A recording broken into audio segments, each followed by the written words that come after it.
Assalamualaikum warahmatullahi wabarakatuh. Perkenalkan, kami dari kelompok 7 yang dimana kami akan membahas tentang efek fotolistrik. Sebelum kami masuk ke materinya, izinkan kepada kami untuk berkenalan.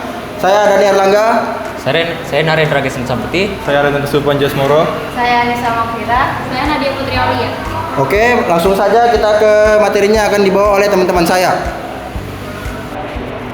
Sebelum masuk ke materi utamanya, di sini saya akan membacakan daftar isinya. Yang pertama ada apa itu efek fotolistrik. Yang kedua, proses terjadinya efek fotolistrik. Yang ketiga, faktor yang mempengaruhi terjadinya efek fotolistrik. Yang keempat, aplikasi efek fotolistrik dalam kehidupan sehari-hari. Yang kelima, konsep dan perumusan. Dan yang keenam, contoh soal. Selanjutnya pembahasan dan yang terakhir kesimpulan. Apa sih efek fotolistrik itu? Efek fotolistrik adalah peristiwa terlepasnya elektron dari permukaan logam ketika logam tersebut disinari oleh cahaya yang memiliki frekuensi cukup tinggi. Cahaya membawa energi dalam bentuk partikel yang disebut foton. Jika energi foton lebih besar sama dengan energi ambang atau frekuensi kerja logam, elektron akan terlepas dari logam. Jika frekuensi cahaya terlalu rendah, elektron tidak akan keluar walaupun cahayanya sangat terang. Efek fotolistrik ini dijelaskan juga oleh Albert Einstein pada tahun 1905. Proses terjadinya efek fotolistrik yaitu cahaya mengenai permukaan logam, lalu cahaya membawa energi dalam bentuk foton, lalu energi diserap oleh elektron. Yang keempat, elektron terlepas dari logam. Terakhir, elektron bergerak bebas. Faktor-faktor yang mempengaruhi terjadinya efek fotolistrik. Satu, yaitu frekuensi cahaya. Jika frekuensi cahaya lebih kecil dari frekuensi ambang F0, elektron tidak akan terlepas. Jika frekuensi cahaya lebih besar dari frekuensi ambang, elektron terlepas dan energi kinetiknya semakin besar. Semakin tinggi frekuensinya, semakin besar energi kinetik elektron. Yang kedua, intensitas cahaya mempengaruhi jumlah elektron yang terlepas. Intensitas besar, elektron yang keluar dan lebih banyak tidak mempengaruhi energi kinetik elektron. Jenis logam atau fungsi kerja. Jadi, setiap logam punya energi ambang berbeda. Logam dengan energi ambang kecil lebih mudah mengalami efek fotolistrik. Contohnya, cesium, kalium, seng, dan natrium. Aplikasi efek fotolistrik di kehidupan sehari itu ada panel surya, yang kedua alarm keamanan, yang ketiga pintu otomatis, kemudian kamera digital, dan terakhir adalah kalkulator tenaga surya. Setelah kita memahami teori dasar dari efek fotolistrik, di sini saya akan menjelaskan konsep utama dari efek fotolistrik, yaitu cahaya terdiri dari partikel yang disebut foton. Energi foton bisa dirumuskan sebagai E sama dengan Hf, di mana H sama dengan konstanta Planck dan F-nya frekuensi cahaya. Atau karena frekuensi cahaya itu masih berhubungan dengan panjang gelombang, maka bisa juga dirumuskan sebagai E sama dengan Hc per lambda. Atau dalam satuan elektron volt bisa dirumuskan sebagai E sama dengan 1240 per lambda. Di sini energi kinetik maksimumnya bisa dirumuskan EK max sama dengan HF dikurang W0 atau EK max sama dengan H dikali F dikurang F0. Persamaan efek fotolistrik di sini bisa dirumuskan sebagai HF sama dengan W plus EK.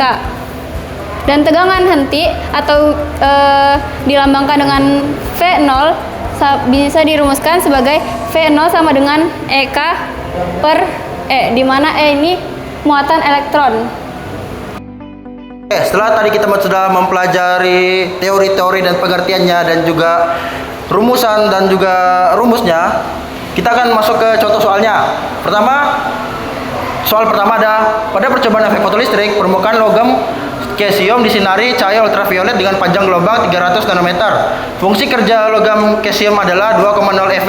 Tentukan energi kinetik maksimum fotoelektron yang terlepas dari permukaan logam tersebut menggunakan rumus energi foton Hc per panjang gelombang, di mana Hc adalah 1240 eV nanometer. Oke. Kita akan masuk pembahasannya. Dari soal tersebut kita bisa mengetahui yang pertama panjang gelombangnya adalah 300 nanometer Lalu fungsi kerja logamnya adalah 2,0 eV dan juga konstantanya yaitu 1240 eV nanometer. Kita akan menggunakan rumus untuk mencari energi foton dengan membagi HC dengan panjang gelombang yang dimana kita akan menghasilkan 4,13 elektron volt. Terus kita akan ke yang tadi ditanya yaitu energi kinetik dengan mengurangi energi foton dengan fungsi kerja logam yang dimana akan menghasilkan 2,13 elektron volt. Lanjut ke soal yang kedua. Logam kalium memiliki frekuensi ambang 5,5 dikali 10 pangkat 14 Hz. Logam ini disinari cahaya dengan frekuensi 8,0 dikali 10 pangkat 14 Hz. Hitunglah tegangan henti minimum yang diperlukan untuk menghentikan gerak fotoelektron menggunakan konstanta Planck H sama dengan 6,63 dikali 10 negatif pangkat negatif 34 Joule second dan muatan elektron IS sama dengan 1,6 10 pangkat negatif 1 pangkat 9 C.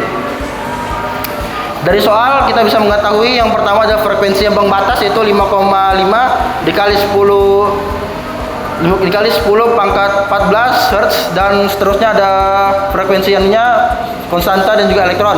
Kita akan menggunakan rumus yang pertama untuk mencari energi kinetik dengan memasuki yang kita ketahui ke dalam rumus, yang dimana kita akan mengetahui bahwa nilai dari energi kinetiknya adalah 1,654 dikali 10 pangkat 19 Joule. Lalu kita akan mencarinya frekuensi tegangan henti minimum yaitu dengan membagi energi kinetik dengan elektron yang dimana akan menghasilkan 1,03 volt. Sekian.